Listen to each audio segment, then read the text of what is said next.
Miss Albanese, you are a witch. Miss Albanese, আপনি একজন ডাইনি, আর এই প্রতিবেদনটা আপনার জাদুর বইয়ের আরেকটা পৃষ্ঠা। আপনি মিথ্যা আর ঘৃণার মাধ্যমে ইসরায়েলকে অভিশাপ দিতে চেয়েছেন, কিন্তু আপনার বিষ কাজ করেনি। জাতিসংঘের ফিলিস্তিন বিষয়ক বিশেষ দূত ফ্রান্সেসকা আলবানিজকে ডাইনি হিসেবে অভিহিত করে তীব্র সমালোচনা করেছেন জাতিসংঘে ইসরায়েলের প্রতিনিধি ড্যানি ড্যানন। তিনি বলেছেন, Miss Albanese, you are a witch. Miss Albanese, আপনি একজন ডাইনি, আর এই প্রতিবেদনটা আপনার জাদুর বইয়ের আরেকটা পৃষ্ঠা। আপনি মিথ্যা আর ঘৃণার মাধ্যমে ইসরায়েলকে অভিশাপ দিতে চেয়েছেন, কিন্তু আপনার বিষ কাজ করেনি। এই প্রতিবেদনের প্রতিটা পৃষ্ঠা ফাঁকা মন্ত্রের মতো, প্রতিটা অভিযোগ অর্থহীন, কারণ আপনি ব্যর্থ এক ডাইনি। আপনার কথার কোনো শক্তি নেই, আর এই প্রতিবেদনও কোনো প্রভাব পড়বে না। আপনি যখনই আমাদের অভিশাপ দিতে চান, ফল হয় উল্টোটা। আমরা আশা করি তার কালো জাদু যাতে কাজ না করে। বুধবার 28 অক্টোবর নিউ ইয়র্কের এক সভায় ড্যানন এসব মন্তব্য করেছিলেন।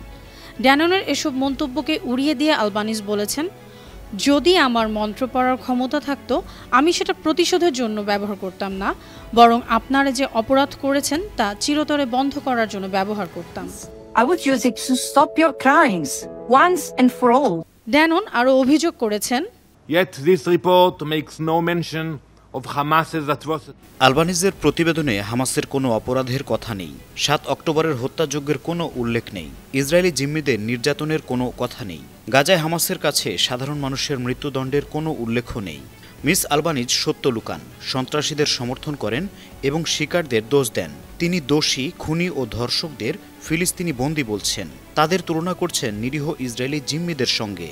আলবানিজ তার সমস্ত শক্তি খরচ করেছেন ইসরায়েলের বিরুদ্ধে, কিন্তু তার প্রতিবেদনই বুঝিয়ে দিচ্ছে তার মান আরও বেশি হানি হচ্ছে। তিনি প্রেসিডেন্ট ট্রাম্পকেও আক্রমণ করেছিলেন, অথচ ট্রাম্পের সময়ই আব্রাহাম চুক্তি স্বাক্ষরিত হয়েছিল। Miss Albanese attacked President Trump for what she called aggression. Yet it was under his leadership that the Abraham Accords were signed. 20 পয়েন্টের শান্তি পরিকল্পনা তৈরি হয়েছিল, যা আজকের যুদ্ধবিরতির ভিত্তি। তার জাদু ব্যর্থ হয়েছে, কূটনীতি সফল হয়েছে। এখন তিনি অভিশাপ দিচ্ছেন আমাদের মিত্র দেশগুলোকে।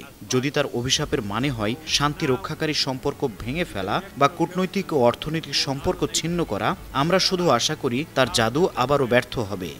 ইতিহাসে দেখা গেছে, যারা ইহুদি জাতিকে অভিশাপ দিতে চেয়েছে তারাই শেষ পর্যন্ত আমাদের আরও শক্তিশালী করেছে।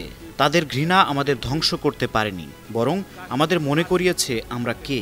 কোনো অভিশাপ, কোনো মিথ্যা, কোনো প্রতিবেদন ইসরায়েলের জনগণকে ভাঙতে পারবে না। আমরা প্রতিজ্ঞাবদ্ধ আমাদের মানুষকে নিরাপদ রাখব, সব জিম্মিকে বাড়ি ফিরিয়ে আনব এবং সত্যিকারের শান্তি প্রতিষ্ঠা করব। Bringing all of our hostages home and advancing genuine peace in the region.